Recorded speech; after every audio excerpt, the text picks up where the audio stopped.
Rangia DEMU নচত্ৰত আজি উপস্থিত আছোঁ নতুনকৈ উঠি অহা যুৱক কেইজনমানে ফাৰ্ম এখন ষ্টাৰ্ট কৰিছে হয় দাদা আপুনি জনাব নেকি কি জাতৰ গৰু আছে ইয়াত বিভিন্ন পদ্ধতিৰ গৰু আছে ইয়াত হয় কি জাতৰ গৰু আছে একবাৰ কৈ দিয়ক এইটো আমাৰ মানে আমাৰ ফাৰ্মখন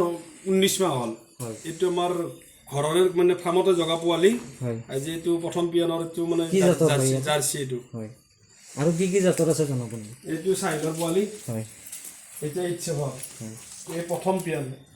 এই মোৰ ডাটা নাই মানে প্ৰথম এই জাৰ্চি মুঠি এইটো গৰু কিমান প্ৰডাকশ্যন দি আছে ডেইলি এই ৰাতিপুৱা 11ৰ পৰা 14 লিটাৰ গাখীৰ আহে হয় আবেলি আবেলি 7 6 7:30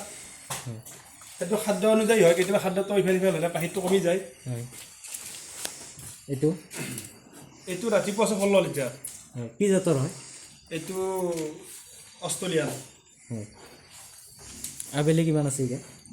আবেলি মোটামুটি 9 9:30 8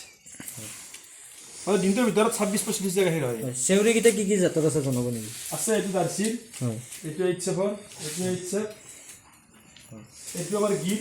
হয় এইটো ফাৰ্মতে জন্ম পোৱা গিৰ এইবিলাক জাৰ্চি পোৱালি এইটো জাৰ্চি এইটো এইচএফ এইটো আমি হয় আপোনালোকে গাই হাতেৰে খিৰাই নে মেচিনেৰে মেচিন চব মেচিনত খেৰাওঁ আমাৰ গৰু 22 জনী গাই আছে